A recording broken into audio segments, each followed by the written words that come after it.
दोस्तों, स्वागत है आपका हमारे चैनल में।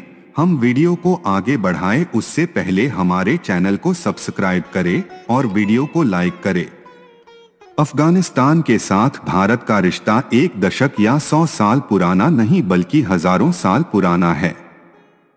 जी हाँ दोस्तों, आपने महाभारत में गांधारी के बारे में तो सुना ही होगा। गांधारी गांधार देश के सुबल नामक राजा की कन्या थीं। गांधार की होने के कारण उसे गांधारी कहा जाता था।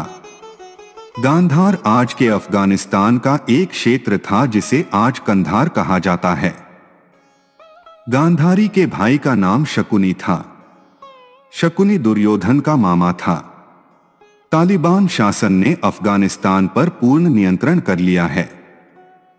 सभी सरकारी संस्थान अब तालिबान आतंकवादियों के हाथों में हैं। लोकतांत्रिक व्यवस्था पूरी तरह से नष्ट हो गई है। देश जिसमें अब मुस्लिम आबादी है, कभी हिंदू संस्कृति और रीति रिवाजों में विश्वास रखता था। आइए इतिहास के पन्ने पलटें और अफगानिस्तान भारत संबंधों के बारे में जानें।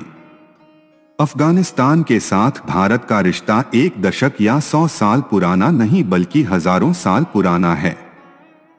जी हाँ, भारत के साथ अफगानिस्तान का 5000 साल पुराना रिश्ता है।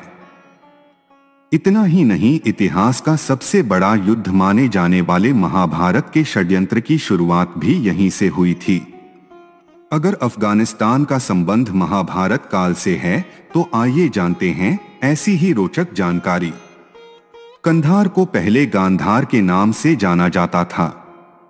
वेद व्यास जी के महाभारत में बहुत कुछ कहा गया है कि कैसे यह बाद में गांधार से कंधार बन गया। लगभग 5500 वर्ष पूर्व राजा सुबल ने गांधार पर शासन किया था। उनकी पुत्री का नाम गांधारी था।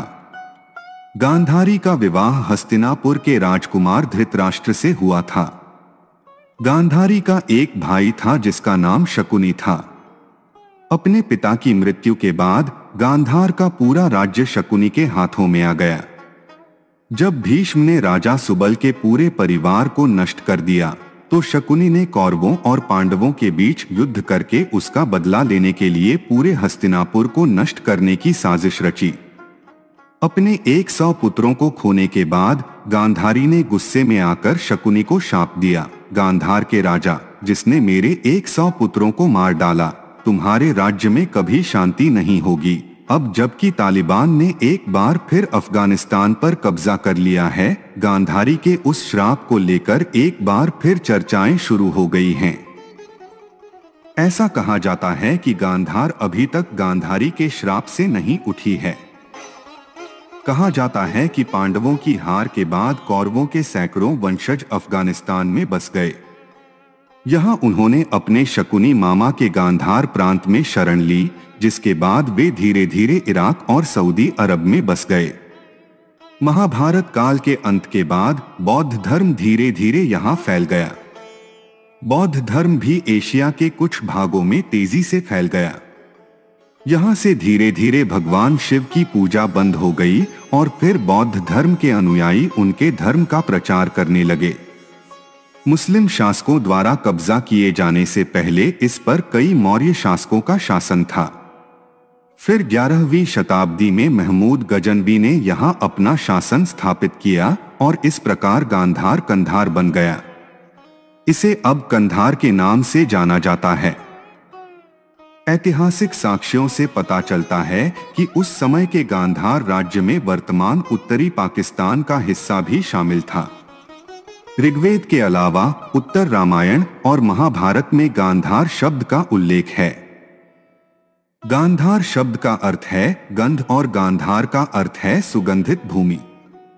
इस नाम के पीछे का कारण यह है कि यहाँ केसर की खेती की जाती है। पौराणिक कथाओं के अनुसार भगवान शिव का एक नाम गांधार भी है। इसका उल्लेख शिव सहस्र नाम में मिलता है। माना जाता है कि यहाँ पहले भगवान शिव के भक्त निवास करते थे।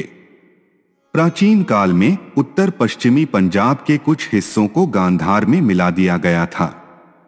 दोस्तों, आज के वीडियो में इतना ही। आशा करते हैं आपको यह वीडियो पसंद आया होगा। अगर हाँ तो हमारे चैनल को सब्सक्राइब करें और कमेंट करके बताएं कि आप आगे किस टॉपिक पर वीडियो देखना चाहते हैं। धन्यवाद।